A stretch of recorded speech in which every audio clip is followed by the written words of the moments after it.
गूंजता सन्नाटा। एक रहस्यमयी हत्या की कहानी घंटों से बारिश हो रही थी, शाम के सूरज की आखिरी किरणों को भी धोकर ले जा रही थी। Detective Lara Jensen crime scene के किनारे पर खड़ी थी। ठंडी बूंदें उसकी जैकेट को भिगो रही थीं। दृश्य बड़ा ही भयानक था।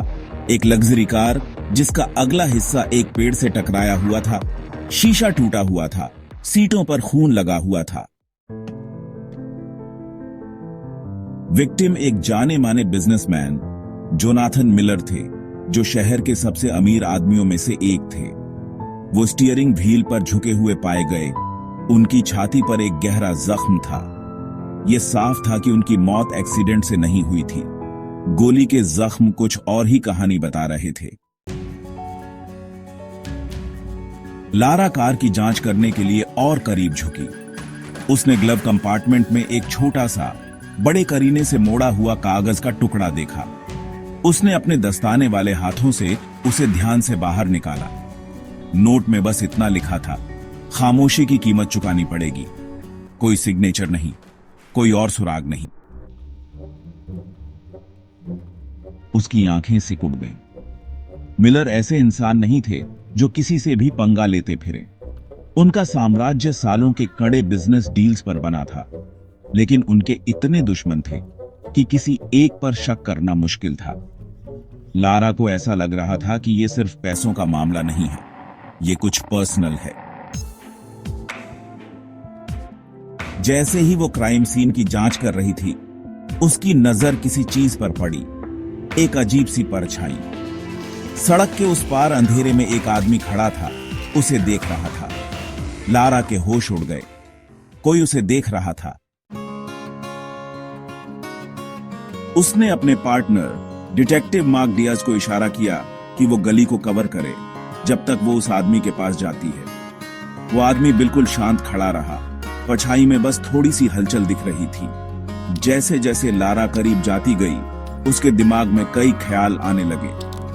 क्या ये कातिल था, या वो उसे इतनी देर से देख रहा था कि उसे पता चल गया था कि लारा उसके करीब पहुंच रही है?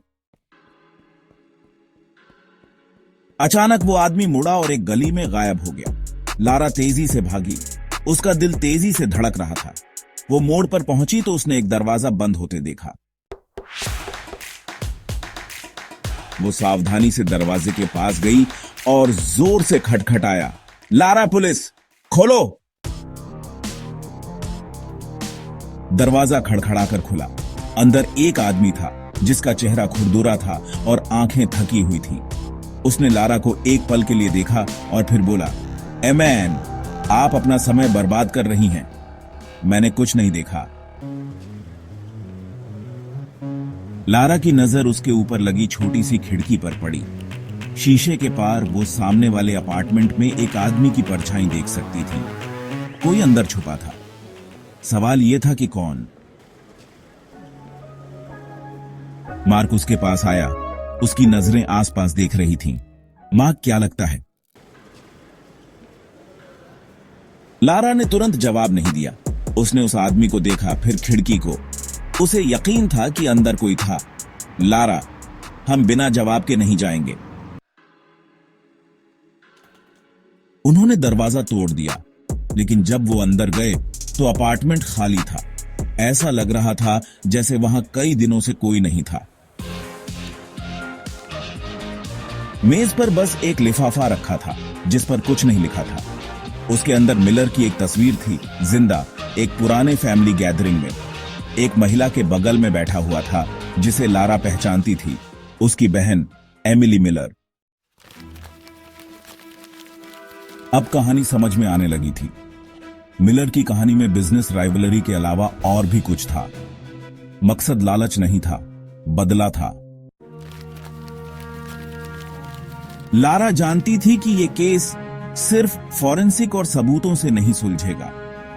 मिलर की हत्या की चाबी उसके परिवार में थी और अब उसे उसके अतीत में और गहराई से जाना होगा। लेकिन हर जवाब के साथ उसे लग रहा था कि वो किसी ऐसी चीज के करीब पहुंच रही है जो उसकी सोच से भी ज्यादा खतरनाक है।